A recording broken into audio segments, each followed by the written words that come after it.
Red Hawk had ridden since before he could walk, his body moving with his pony like water flows around stone. He'd hunted buffalo at full gallop, fought cavalry troopers while firing arrows from beneath his mount's neck, stolen horses from crow camps in raids that required silence and perfect timing. He thought he knew everything about horses. Then, in the summer of 1876, after the victory at the Greasy Grass that the whites called Little Bighorn, he threw his leg over a captured cavalry mount and discovered he knew nothing at all. The horse exploded, not bucking, not running, exploding, like someone had lit a fuse inside the animal's chest. Red Hawk's pony could manage maybe 25 miles per hour, in short bursts. This creature hit 40 before he'd taken 3 breaths, and the world turned into a screaming blur of grass and sky. Before we jump back in, tell us where you're tuning in from, and if these history tales fascinate you, make sure you're subscribed because tomorrow I've saved something extra special for you. His thighs clamped down instinctively, but there was nothing to grip. Where his sturdy Mustang pony had substance, barrel thick with muscle, this animal was all bone and sinew wrapped in silk. His knees found ribs that felt like they'd snap if he squeezed. The thoroughbred's stride ate distance in a way that defied everything his body understood about rhythm and balance. Each massive leap forward sent shockwaves up his spine. He'd been riding for 20 winters. He felt like a child clinging to his first pony. The other warriors watched from a respectful distance, their own captured mounts dancing nervously. Crazy Horse himself had warned them. These were not horses as the Lakota knew horses. These were the white man's thunder carriers, bred for one purpose across an ocean and a continent, refined through generations for a single terrible gift, speed that could shatter armies. And now that gift belonged to them. Sort of. If they could stay on. To understand how these creatures ended up in Dakota Territory, you have to rewind about 150 years and follow 2 parallel stories that were always meant to collide. While Spanish horses were transforming Plains Indian culture starting around 1730, turning pedestrian tribes into the most formidable light cavalry the world had ever seen, something else was happening in places like Virginia and Kentucky. English colonists were importing thoroughbreds, descendants of 3 foundation stallions brought to England decades earlier. These weren't work horses or trail horses. They were weapons, specifically designed to carry officers into battle at speeds that would break infantry squares and scatter enemy cavalry. The Lakota didn't know it, but they'd been perfecting one end of the horse warfare spectrum, while the whites perfected the other. Indian ponies could survive on prairie grass, go 3 days without water, and carry a rider 100 miles without complaining. They could spin on a dime, stop from full gallop in 3 strides, and had the good sense not to panic when things got chaotic. Thoroughbreds? They needed grain. Lots of grain. They needed careful handling, specific training, and they'd lose their minds if you so much as waved a blanket wrong. But give them an open stretch of ground, and nothing on the continent could catch them. General William Tecumseh Sherman understood this perfectly. After the Civil War, with Plains tribes disrupting Western expansion and traditional cavalry tactics failing against hit-and-run raiders, he made a calculated decision. If you couldn't catch the Indians with regular cavalry mounts, you needed faster horses. In 1875, Sherman authorized the shipment of 500 prime thoroughbreds west via the new transcontinental railroad. Not thoroughbred crosses or half-breeds, pure English racing stock, some with bloodlines traced back to the Dali Arabian himself. These horses cost more than most soldiers made in 5 years. The army established remount depots at key forts, Fort Abraham Lincoln among them. The plan was simple: replace the standard cavalry mounts with thoroughbreds, train them for military service, and suddenly you'd have mobile strike forces that could run down any war party on the plains. Speed would finally favor the blue coats instead of the warriors. Nobody accounted for Crazy Horse's intelligence network. The Lakota knew about those horses months before they arrived. They knew where they were stabled, how many guards watched them, and most importantly, they knew the soldiers didn't really understand what they had yet. The thoroughbreds were still being acclimated, still learning to tolerate military life, still essentially race horses playing dress-up as war mounts. On a moonless night in April of 1876, 2 months before the Little Bighorn, a war party hit Fort Abraham Lincoln's Remount Corral. It wasn't even a battle. The guards never saw them. One moment there were 31 prime cavalry mounts secured behind split-rail fencing. The next moment there were hoofbeats fading into darkness and soldiers shouting into empty corrals. Among those 31 horses was a stallion the Army records called Lexington's Fury, a direct descendant of Lexington, arguably the greatest racehorse America had yet produced. This animal could trace his bloodline through foundation sires back to the Godolphin Arabian. He'd been specifically selected for Sherman's Western Cavalry experiment. He'd cost the Army the equivalent of a captain's annual salary. He'd just become Red Hawk's horse, or Red Hawk had become his horse. The relationship remained unclear. The warriors drove their captured herd north, and that's when the real problem started. These weren't ponies you could just fold into your remuda and forget about. They screamed for grain by the second day. They couldn't digest prairie grass properly. Their thin-skinned legs picked up cuts from sagebrush that would have never bothered a Mustang. And when the warriors finally tried riding them, several experienced fighters got thrown within seconds. The thoroughbreds responded to bit pressure, not knee signals. They wanted to run in straight lines, not dodge and weave. They needed time to warm up before exertion and time to cool down after. They were faster than anything the plains had ever seen, but they were also as high-strung as bowstrings and about as predictable as spring weather. Red Hawk's first successful ride, the one where he didn't fall off or give up, lasted maybe 15 minutes. When he finally brought Lexington's Fury to a halt, his arms ached from fighting the bit, his legs felt like he'd been kicked by buffalo, and he was grinning like a man who'd just seen the face of the great mystery. Because even through all the difficulty, even through the terror and the chaos, he'd felt something that would haunt him for the rest of his life. He'd felt the future, and the future was fast. The problem wasn't that the Lakota didn't know how to ride. The problem was that they knew exactly how to ride, and everything they knew was wrong for these horses. Take something as simple as mounting. A warrior could vault onto his pony from either side, sometimes while the animal was moving, landing in perfect balance without breaking stride. Try that with a thoroughbred and you'd likely spook the animal into a panic or catch a hoof in the face. These horses expected you to approach from the left, always the left, with calm, deliberate movements and preferably someone holding their head.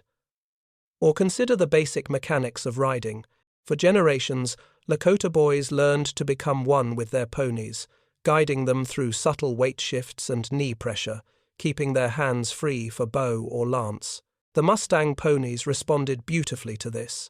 They'd been selected for it over decades.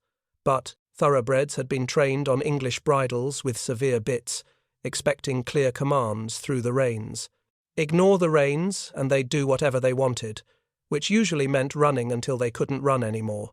Jack Red Cloud, the son of the famous chief, spent 3 weeks trying to shoot a bow from the back of his captured thoroughbred. On a pony, he could hit a running rabbit at 20 yards while galloping. On the thoroughbred, he couldn't even draw the bow properly. The horse's gait was all wrong, the rhythm completely different. Where a pony's canter rolled like waves, the thoroughbred's stride hammered like a drum.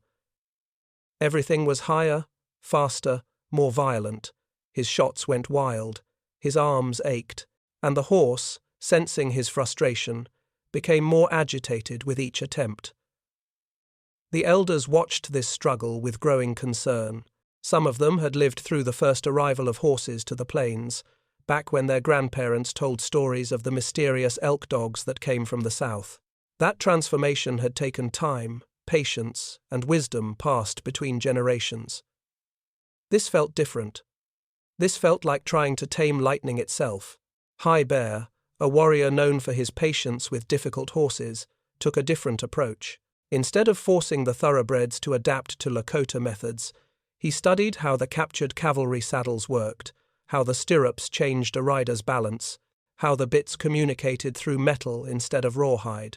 He scandalized some of the traditional horsemen by actually using the white man's equipment, at least at first, learning the language these horses already spoke before trying to teach them a new one.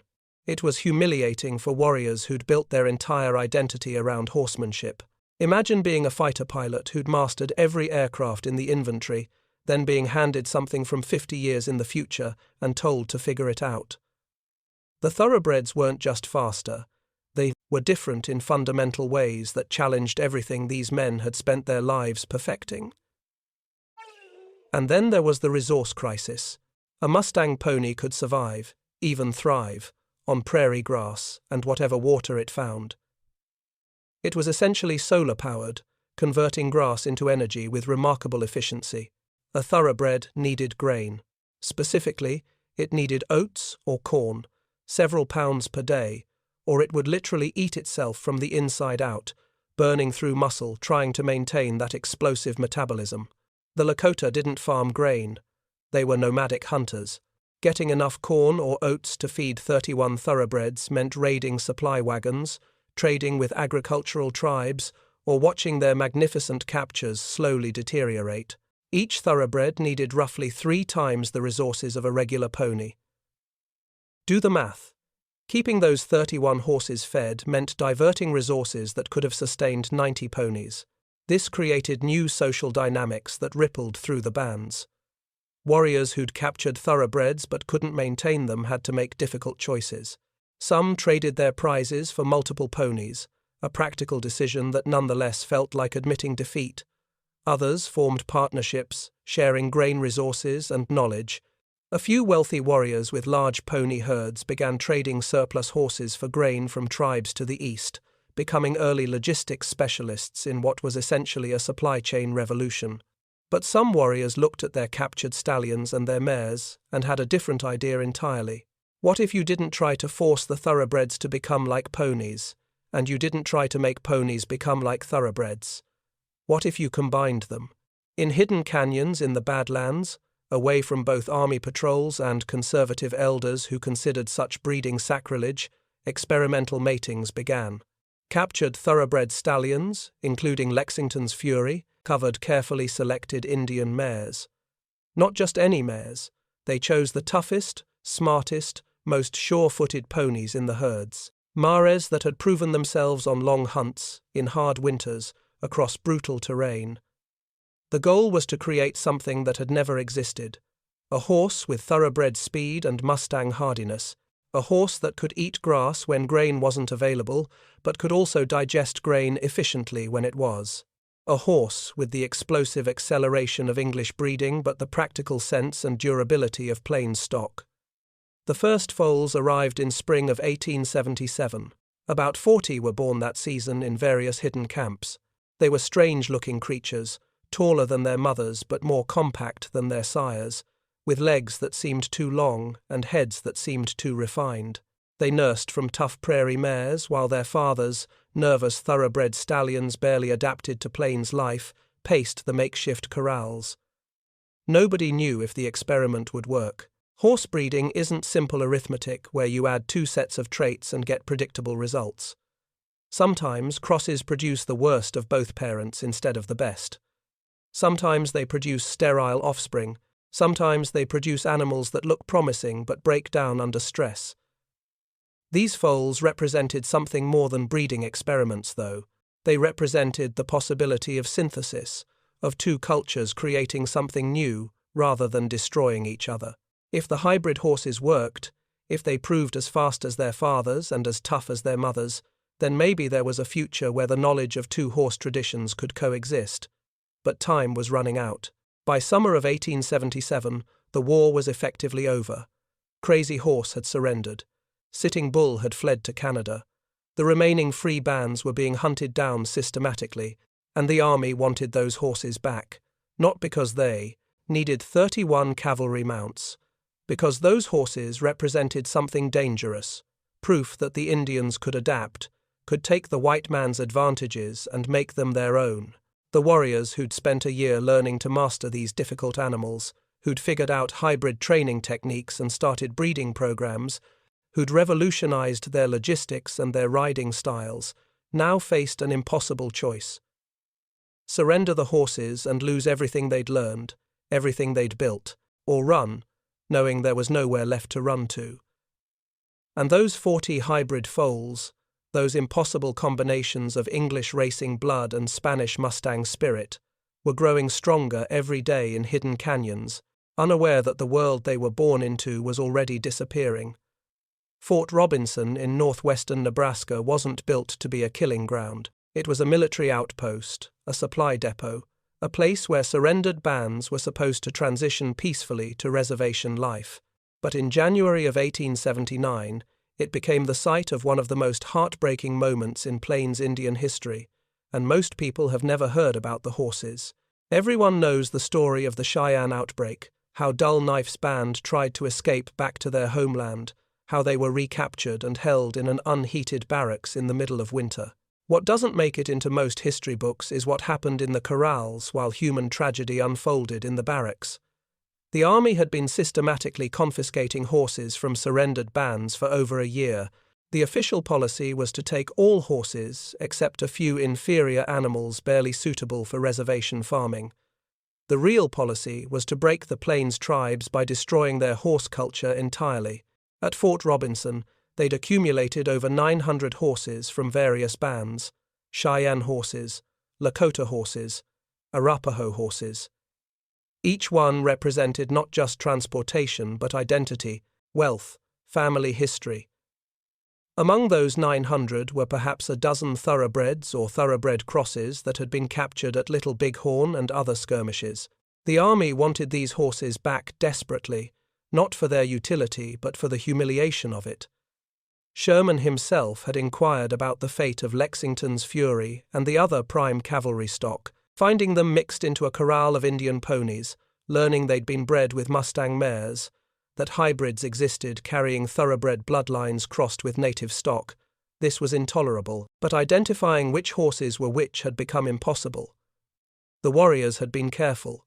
They'd never registered the thoroughbreds separately, never marked them distinctly. To army eyes, they were just horses in a very large herd, some taller, some with finer features, but all mixed together, all claimed by multiple bands, all contested. When Dull Knife's band made their desperate escape attempt, the army faced a decision about the horses.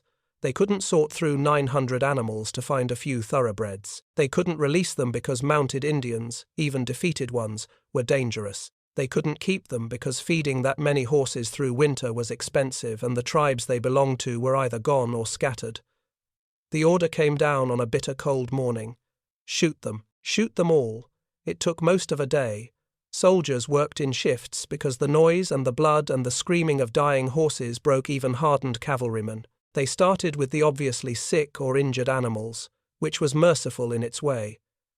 Then they worked through the healthy stock. Over 900 horses shot in their corrals, their bodies left in massive piles that took weeks to dispose of. Among the dead were at least 6 confirmed thoroughbred crosses, pregnant mares carrying foals that represented the genetic experiment of combining 2 horse cultures. One was definitely descended from Lexington's Fury, a tall bay mare with a white star, heavy with foal, who'd been carefully bred to preserve the speed genetics while building in Mustang hardiness. She was shot through the head and fell across 2 pony mares, her unborn foal dying with her. The warriors who'd spent 2 years learning to ride these difficult animals, who'd developed hybrid training techniques, who'd carefully planned breeding programs, could only watch from behind barbed wire. Some accounts say you could hear them singing death songs not for themselves but for their horses. Others say the silence was worse than any sound. But before the killing started, in the brief window when warriors knew what was coming but before the soldiers began, something remarkable happened in the way humans try to preserve meaning in the face of obliteration. The women had been adapting their beadwork for months, taking captured cavalry saddles and decorating them with traditional patterns, creating artifacts that told stories of 2 worlds meeting. These weren't simple decorations. They were historical documents in thread and leather, a cavalry saddle with Lakota geometric patterns, a thoroughbred bridle wrapped in porcupine quills arranged in traditional designs. Each piece said, "We took your things and made them ours. We honored these animals in our way. We were here." Some women worked frantically that last night, finishing pieces they'd started, trying to complete stories before the stories ended. A few soldiers, understanding what was happening even if they didn't agree with it, looked the other way, as decorated tack was hidden or smuggled out. The tradition of naming thoroughbreds after fallen warriors had started months earlier. When a respected fighter died, his family would sometimes name one of the captured racehorses after him, the idea being that the horse's speed could carry messages between worlds, that the warrior's spirit could ride again in the thunder of hoofbeats. At Fort Robinson, facing the destruction of the herd, some families performed quick ceremonies, whispering names to horses that would never answer to them, trying to give meaning to meaningless death. Red Hawk, who'd made that first explosive ride on Lexington's Fury back in 1876, wasn't at Fort Robinson. He'd been moved to a different reservation months earlier, but his son was there, a boy of maybe 12 winters, who'd been learning to ride a thoroughbred cross mare. The night before the shooting, the boy's grandmother made him memorize everything about that mare, her bloodline as far as they knew it, her personality quirks, how she liked to be approached, the pattern of her coat, the shape of her hooves, every detail she could think of, uploading the memory of this animal into her grandson's mind like saving data before a hard drive is wiped. The next day, that mare was shot. The boy watched it happen. He carried her memory, and the memories of all the captured thunder horses, for the next 70 years, telling the stories to his own grandchildren long after anyone else remembered that thoroughbreds had once run with the Lakota. This wasn't just about horses dying. Animals die. This was about the systematic destruction of knowledge, of adaptation, of the possibility that two cultures could create something new together. Those pregnant mares represented synthesis. Those hybrid foals represented future potential. The decorated tack represented creative fusion. All of it was eliminated not because it was dangerous, but because it proved the Indians could adapt, could learn, could take the best of both worlds, and create something neither culture had imagined.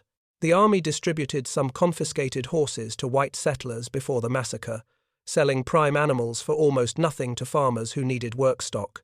Several thoroughbreds or thoroughbred crosses ended up pulling plows in Nebraska, their bloodlines bred into farm horses, their racing ancestry forgotten. Reservation agents, who were supposed to provide the tribes with adequate horses, deliberately brought in the worst stock available. Old, broken-down animals barely capable of pulling a wagon, while the good horses went to white ranchers. Horse quality became a tool of cultural suppression. Want to keep a people defeated? Make sure they can never have good horses again. Make sure every animal they own is inferior, slow, unreliable. Make sure the connection between warrior and mount, that sacred bond that had defined Plains culture for 150 years, becomes impossible to maintain. By 1880, 5 years after Sherman's thoroughbreds had been captured at Fort Abraham Lincoln, there wasn't a single confirmed thoroughbred or thoroughbred cross in Indian hands anywhere on the northern plains. The experiment had lasted less than 3 years. The genetic lines were scattered, absorbed into farm horse populations, or destroyed entirely. The knowledge was disappearing as the men who'd learned to ride these difficult animals died or stopped speaking about it. But memories don't die as easily as horses, and some stories refuse to end even when everything points to ending. The horse explodes out of the chute at a dead run, no saddle, no stirrups, just a rider's legs clamped around 1,500 pounds of pure thoroughbred acceleration. The crowd at the Fort Hall Indian Relay roars. The rider, face painted in traditional patterns, stays low over the horse's withers as they rocket toward the exchange zone. 300 yards away, another rider waits with a second horse, muscles coiled, ready for the flying dismount and mount that defines this uniquely native sport. This is Indian relay racing, and if you've never seen it, imagine Olympic equestrian events crossed with rodeo, crossed with motorcycle daredevil stunts, all performed bareback at speeds that make professional jockeys nervous. Teams of 3 horses, 3 riders per team, racing in heats where riders leap from exhausted mounts to fresh horses without either animal stopping. It's terrifying, it's beautiful, and it's the direct descendant of those warriors who learned to ride Sherman's thoroughbreds 150 years ago. The Plenty Wolf family has been racing relay for 4 generations. The current patriarch, Robert Plenty Wolf, is 73 and still trains horses. His grandfather was that 12-year-old boy at Fort Robinson who memorized every detail of his thoroughbred cross mare before she was shot. The stories passed down. The knowledge survived. Not intact, not complete, but enough. Enough to remember that once, briefly, Lakota warriors rode horses that moved like lightning. Robert's granddaughter, Sarah, is 19 and races for one of the top relay teams in the circuit. She rides thoroughbreds, not Mustang crosses or quarter horses like some teams use. Pure thoroughbreds, tall, nervous animals that would have seemed impossibly familiar to Red Hawk if he could see them. The breeding is different now. The bloodlines have shifted over a century and a half, but the essential nature of these horses hasn't changed. They're still fast, still demanding, still require a rider to learn an entirely different language of horsemanship. Sarah learned to ride on reservation ponies, tough little horses descended from the same Spanish Mustang bloodlines that carried her ancestors across the plains. She was a confident rider by age 8. Then her grandfather put her on a thoroughbred and she nearly fell off in the first 30 seconds. The experience was so disorienting, so humbling, that she cried from frustration. Her grandfather smiled. He told her about Red Hawk's first ride, about the warriors who had to relearn everything they thought they knew about horses. He told her about the hybrid foals that never got to grow up, about the decorated bridles and named horses, about the women who worked all night to finish beadwork before the shooting started at Fort Robinson. He told her that learning to ride these difficult horses wasn't about betraying tradition. It was about honoring the adaptation her ancestors had tried to make before history cut them off. The story of Plains Indians and horses has always been about adaptation. When the first Spanish horses arrived in the early 1700s, the pedestrian tribes of the Great Plains could have rejected them as alien creatures that would destroy their traditional way of life. Instead, they embraced horses so completely that within 2 generations, many tribes couldn't imagine existence without them. They became the finest light cavalry in the world, not by preserving rigid traditions, but by innovating constantly. The brief encounter with thoroughbreds was just another chapter in that story of adaptation. It didn't work out. History intervened with bullets and barbed wire and deliberate cultural destruction, but the impulse to learn, to incorporate new knowledge, to create something that honors both past and future, that impulse survived. Indian relay racing exists in a space that would have made sense to those warriors who rode captured thoroughbreds.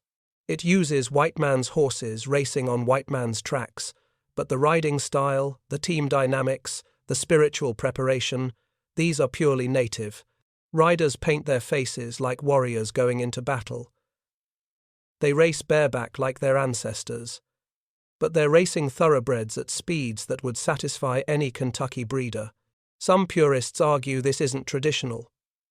They're right. It's not. It's something new that grew from tradition meeting necessity. Just like everything else in the long story of horses on the plains, the economic dimension matters too. For over a century after the reservation period began, native people were systematically excluded from the thoroughbred industry. While their ancestors had briefly captured and bred some of the finest bloodstock, in America, their descendants couldn't afford to buy even mediocre racing prospects. The good horses went to wealthy white owners. Indians got the leftovers if they got horses at all. Casino gaming changed that calculation. Tribes with successful gaming operations suddenly had capital to invest. Some invested in education, healthcare, infrastructure. Others invested in thoroughbred operations, not as nostalgia or cultural reenactment, but as serious business. Several tribes now maintain breeding programs, own stakes in racing stallions, compete at major tracks. They're buying back into an industry their ancestors briefly conquered. The Crow Nation operates a thoroughbred breeding program. The Yakama Nation has invested in racing stock. Individual native owners compete at tracks across the West. They're not doing this because of some mystical connection to horses. They're doing it because it makes economic sense and because, yes, there's something symbolically powerful about native people succeeding in the sport of kings after being told for over a century that the only horses they could have were the broken-down ones nobody else wanted. At a track in South Dakota on a bright autumn morning, Sarah Plenty Wolf sits on a thoroughbred for the first time outside the relay circuit. This is a real racehorse at a real track, morning workout session, the animal beneath her worth more than her family's house. Her grandmother stands at the rail, watching. In her hands, she's beading a bridle pattern she learned from her own grandmother, a pattern that originated when women decorated captured cavalry tack back in the 1870s. The trainer gives Sarah the signal. She eases the horse into a trot, then a canter, feeling the immense power coiled beneath her. The thoroughbred wants to run. She can feel it vibrating through every muscle, that explosive energy that Red Hawk felt in 1876, that same lightning waiting to be released. She gives the horse his head. They rocket down the straightaway at 40 miles per hour, maybe faster. The wind tears at her face. The horse's stride is massive, mechanical, perfect. She's flying, or falling, or both at once. Her body knows this is dangerous, knows this is barely controlled chaos, knows that one misstep at this speed could end badly. She's grinning so hard her face hurts. When she finally brings the horse back to the rail, her grandmother is still beading, not even looking up. Sarah dismounts, legs shaking, and walks over. Her grandmother finishes a section of the pattern, then holds it up to the morning light. The beadwork shows a lightning bolt crossed with a horse's profile, old symbols arranged in new ways. "Your great-great-great-grandfather rode one of these horses," her grandmother says. "Thought it would change everything. Thought they'd discovered something that could shift the balance. Just took longer than they expected." Sarah runs her hand along the beaded pattern, feeling the texture of the story woven into leather and thread. Behind her, the thoroughbred blows hard, cooling down from the run, his coat steaming in the morning air. Around the track, other horses work. Other riders chase their own dreams of speed. Above them, the South Dakota sky stretches infinite and blue, the same sky that watched Red Hawk's first explosive ride all those years ago. Some spirits don't die. Some connections can't be broken. The lightning horses are still running, carrying new riders toward futures their ancestors couldn't have imagined but would absolutely recognize. The story didn't end at Fort Robinson. It just changed form, the way stories do when they refuse to die. And somewhere in the bloodlines of track horses across America, a few scattered genes from those 1870s hybrid foals still exist, mixed and diluted beyond recognition, but present nonetheless. Speed from England crossed with toughness, from Spain crossed with the dreams of our warriors who saw a future in the thunder of hoofbeats. The experiment didn't fail, it just took a century and a half to complete. The lightning horses arrived in 1876. They're still here, still running, still teaching new generations that adaptation isn't betrayal, that honoring tradition sometimes means transforming it, and that the most powerful stories are the ones that survive everything history throws at them and keep galloping forward into whatever comes next.